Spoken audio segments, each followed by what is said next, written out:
In the gilded cage of Gold Rush San Francisco, a city built on mania and mud, fortunes were made and lost between sunrise and sunset. But one fortune, vast and shadowy, was controlled not by a banker or a baron, but by a woman the city both craved and condemned. They called her the mother of California's civil rights.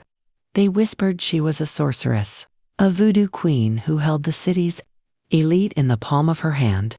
Through blackmail and black magic, she was Mary Ellen Pleasant, and her true power was a secret, forged in the fires of a world that refused to see her.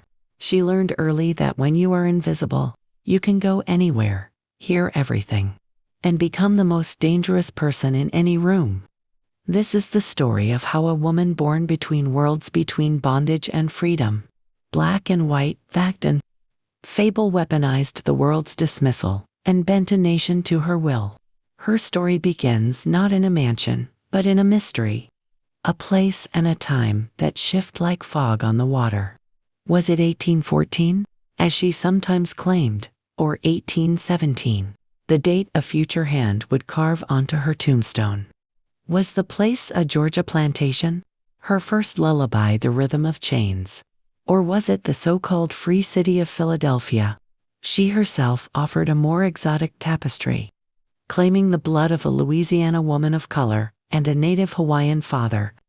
A story that placed her outside the brutal, binary logic of America. The truth, like so many records of human property, was likely erased, rewritten, or intentionally obscured. In an age where one's origin story could be a death sentence, ambiguity was a shield. To survive, one had to become a master of the unwritten record, a ghost in the machine. And so the first chapter of her life is a void, a testament to a system that devoured names and histories. We have only a single, stark image emerging from the static: a girl, no older than 13, possibly as young as 10, standing on the salt-bleached docks of Nantucket, Massachusetts.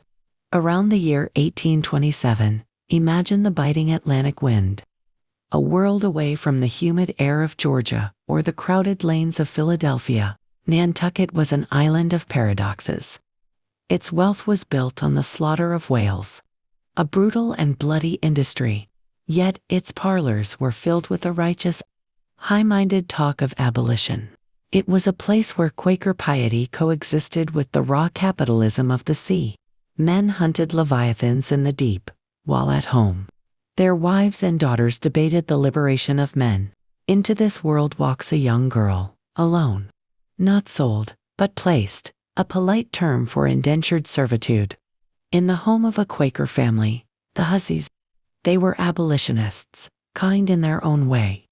They taught her to read and write, to manage a household, to run their shop, but their kindness had its limits, its invisible walls. She was their charge, their project, their servant. In their eyes, she was a testament to their own benevolence. A quiet, grateful girl who knew her place. They had no idea who they had invited into their home. They thought they were teaching her sums in scripture. She was teaching herself the art of war. The family shop became her university. She watched the flow of goods, money, and information. She saw how a carefully placed word could alter the price of whale oil, how a rumor whispered at the docks in the morning could become a fact in the drawing rooms by night.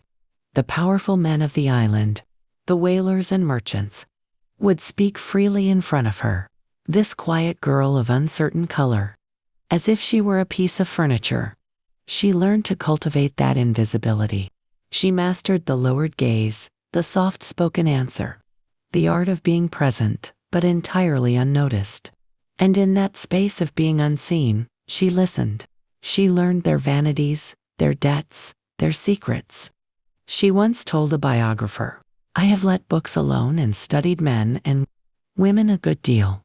It was in that Quaker house that she discovered the fundamental currency of power, not money, not status, but information.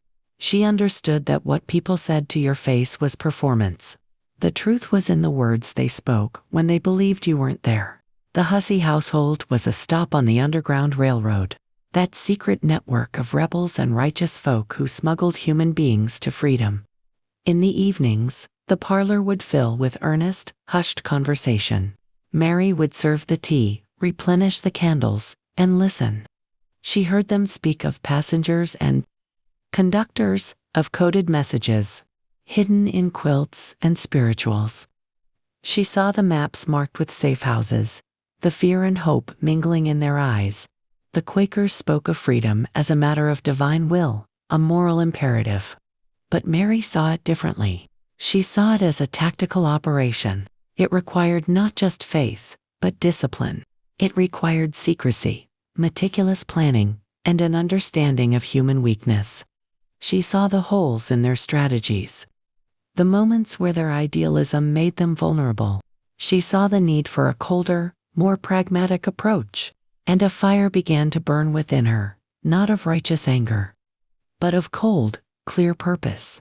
She would not be a passenger in someone else's liberation story. She would be a conductor. She would build the tracks. The years in Nantucket were her apprenticeship. She learned to run a business, to manage accounts, and to read the subtle shifts in the human heart. She grew into a young woman, her movements precise, her face an unreadable mask of quiet competence. The hussies trusted her completely, never saying the second ledger she kept in her mind, the one that tracked the flow of power, not just coin. The island, once a world, began to feel like a cage.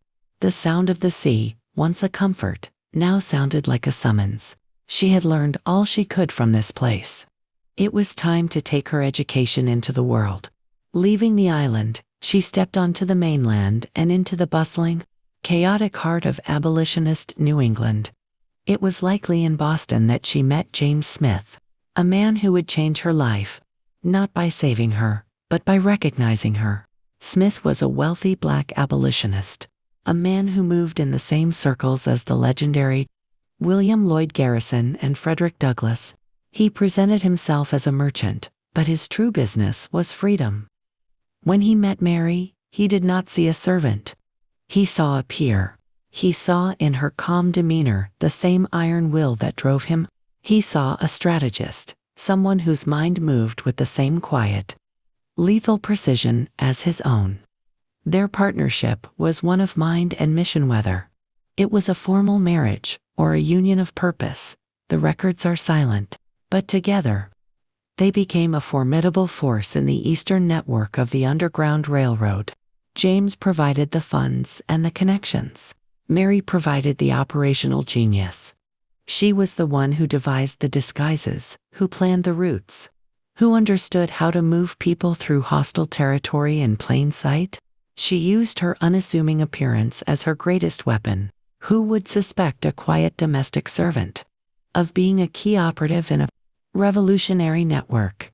She could walk into a hotel, a train station, a shipping office, and be utterly ignored, all while scouting, planning, and passing messages.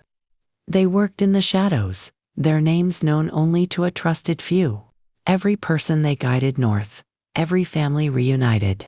Across the border in Canada was a victory won in a secret war. The work was perilous. Capture meant fines, imprisonment, and for the fugitives, a return to bondage that was often followed by unimaginable brutality. Mary lived with this constant threat. She learned to sleep with one eye open, to trust no one fully, to read the faintest sign of danger in a stranger's glance. This period hardened her, sharpening her instincts until they were as keen as a blade. Then, in the 1840s, tragedy struck. James Smith fell ill and died, leaving Mary a widow. But he also left her a fortune, an inheritance estimated to be nearly $50,000, a staggering sum for anyone at the time, let alone a woman of color. He had not just been her partner, he had been her mentor, preparing her for a future without him. His death was a devastating blow, but it did not break her. Grief became a crucible. In the quiet of her mourning, she made a vow. The work would continue. His legacy, their legacy, would not die with him. She took the inheritance, not as a comfort, but as a war chest, and she turned her eyes westward. The news from the west was like a fever dream. Gold discovered in California.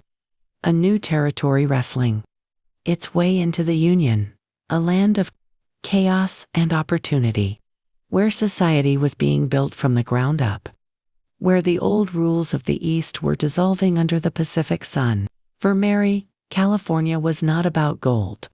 It was about a grander prize. It was a place where the laws of slavery were still being written, a potential new front in the war for freedom.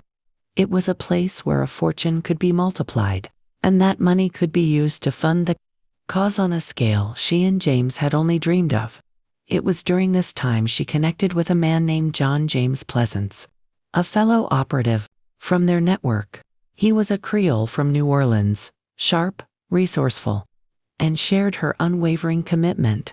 Together, they made a plan. He would go to California first. As a scout, she would follow, bringing the capital, the strategy, and the unshakable will that had carried her this far. She liquidated her assets, converting her inheritance into gold coins she could carry, and then she began her own journey westward. But she did not travel as a wealthy widow. That would attract too much attention, too much danger. Instead, she took on a familiar role, hiding in plain sight. She signed on as a cook and stewardess for a wealthy merchant traveling from New Orleans to San Francisco. She buried her fortune, her true identity, beneath an apron and a deferential smile.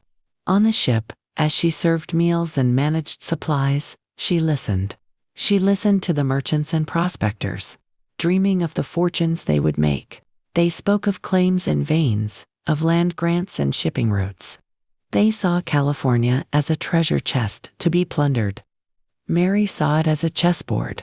When she finally sailed through the Golden Gate in 1852, San Francisco was a city of controlled madness, a landscape of canvas tents, hastily built wooden shanties, and mud-choked streets, all teeming with men from every corner of the globe, desperate to strike it rich. It was a city of men, ruled by greed and governed by the gun. For a woman, especially a woman of color, it was a treacherous landscape. But Mary Ellen Pleasant did not see danger. She saw opportunity. Her first move was brilliant in its simplicity. She took a job as a cook in the city's most exclusive men's clubs and boarding houses. Her official employer was a man known as Thomas Bell, a clerk at the Bank of California. But from her position in the kitchens, Mary became the city's secret nerve center. The most powerful men in San Francisco, bankers, politicians, industrialists, would come to these clubs to eat, drink, and, most importantly, talk. And just as in Nantucket, they talked in front of the help as if she wasn't there. As she served them their oysters and whiskey, she absorbed every word. She learned about stock tips before they hit the street. She heard about land deals, political appointments, and business ventures before they were public knowledge. She heard their confessions, their boasts, and their schemes. To them, she was just Mammy Pleasant, the cook who made the best terrapin soup in the city. They had no idea she was using their careless words to build an empire. She took the financial intelligence she gathered and funneled it through her partner, J.J. Pleasance. He would make the investments, buying stocks, purchasing real estate, and launching businesses based on her insider information. Her fortune began to grow exponentially. She opened a string of high-end laundries, a perfect business for a gold rush town full of single men. These laundries also served as another intelligence hub. As her employees overheard the gossip of their wealthy clients, she established lavish boarding houses, which were more than just residences. They were discreet salons where she could cultivate relationships and gather more information. The white elite of San Francisco found her indispensable. They sought her financial advice, never quite understanding how she was always one step ahead of the market. They entrusted her with their money and their secrets. They called her Mammy, a term of condescending affection, blind to the fact that she was playing a far more sophisticated game than they could ever imagine. But Mary Ellen Pleasant was not building this empire for herself. The money, the influence, the secrets, they were all ammunition for her true war. While she was playing the role of the beloved mammy to the white establishment, she was living a second life. She used her wealth to fund a new underground railroad, this one in California. She financed legal challenges to the state's discriminatory laws, which barred Black people from testifying in court, owning property, or attending public schools. She became a one-woman defense fund, using her money to bail out formerly enslaved people who had been arrested under fugitive slave laws. Her homes were not just boarding houses, they were safe houses. She personally sheltered those fleeing bondage, using her network to help them establish new lives. When a formerly enslaved woman named Archie Lee was ordered to be returned to his owner in Mississippi, it was Mary Ellen Pleasant who organized the public outcry and funded the legal battle. That went all the way to the state Supreme Court. When a group of Black women were being forced off a streetcar, it was Mary who filed the lawsuit that would eventually lead to the desegregation of San Francisco's public transportation, a victory that came nearly a century before Rosa Parks. She was fighting for civil rights decades before the term even existed. She was strategic, ruthless, and utterly fearless. She understood that in the fight for justice, morality alone was not enough. You needed money, you needed information, and you needed to be willing to use the enemy's own weapons against them. As her power grew, so did the myths that surrounded her. The white society that had once dismissed her now began to fear her. Her uncanny financial success, her influence over powerful men, her unwavering fight for racial justice, they couldn't understand it. So they created their own explanation. They whispered she was a voodoo priestess, that she held dark rituals in the basement of her sprawling 30-room mansion on Octavia Street. They claimed she used blackmail, that the secrets she gathered in her kitchens were used to control the city's elite. They twisted her identity as Mammy Pleasant from a term of endearment into a sinister caricature, a dark sorceress pulling the strings of the city. Mary did little to dispel these rumors. She understood that in a world that feared Black power, being perceived as a voodoo queen could be a more effective shield than being seen as a financial genius. Fear, she knew, was a form of respect. She draped herself in the legends they created, using their own prejudice and superstition as a cloak. Her greatest and most controversial act was yet to come. She had never forgotten the larger war against slavery itself. Through her abolitionist network, she had connected with the most radical of them all, John Brown, the fiery, apocalyptic freedom fighter who believed that the only way to end slavery was through violent insurrection.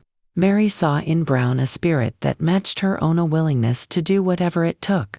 She believed in his vision, and she funded it.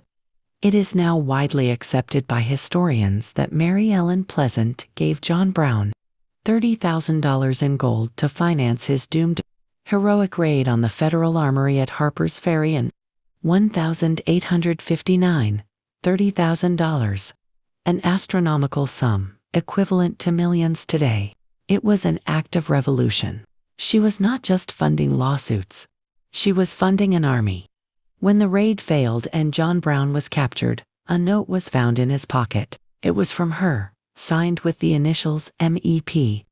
But authorities mistook them for WEP and never traced it back to her. Had they discovered her role, she would have been arrested and hanged for treason. She was a breath away from becoming a martyr. The end of the Civil War and the abolition of slavery did not end her fight. She continued to battle for civil rights in California, winning landmark legal cases and using her influence to protect her community. But the world around her was changing. The old San Francisco she had mastered was giving way to a new era of organized corporate power. The men she had once manipulated were dying off, and their children, who inherited their wealth but not their secrets, saw her only as the dark, mysterious figure of legend. Her relationship with her longtime business partner, the banker Thomas Bell, soured. After his death, a mysterious fall from a staircase in her mansion. His widow and son took her to court, accusing her of stealing the Bell fortune. The ensuing legal battles, fueled by sensationalist, racist newspaper coverage that painted her as a demonic swindler, drained her resources and destroyed her public reputation. The woman who had once commanded a vast fortune, who had funded a revolution and reshaped a state's legal landscape, died in poverty in 1904. She was left with nothing but the stories, the whispers, the legend. She was buried in a small plot in Napa, her grave marked with a stone that reads, "She was a friend of John Brown." It was the identity she chose in the end. Not the financial wizard, not the civil rights pioneer, but the ally of the revolutionary. Mary Ellen Pleasant's life is a masterclass in the art of power. She understood that true strength often lies in being underestimated. She built an empire from the crumbs of information dropped by arrogant men. She fought a war from her kitchen. She remains an enigma, a figure shrouded in the fog of rumor and history. Was she a saint or a sorceress? A brilliant capitalist or a righteous revolutionary? She was all of these things, and more. She was a woman who looked at a world designed to crush her. And instead of breaking, she learned its secret mechanics and bent it to her will. Her life is a quiet, defiant testament to the truth that the most powerful person in the room is often the one nobody sees. The story of Mary Ellen Pleasant is a reminder that so many of the architects of our world have been deliberately forgotten, their histories buried under layers of myth and prejudice. If you believe that stories like hers deserve to be brought into the light, show your support by hitting the like button and subscribing to our channel. For more hidden histories, in the comments below, let us know, what is the most powerful weapon against injustice? We invite you to join the conversation, and we'll see you in the shadows of the past.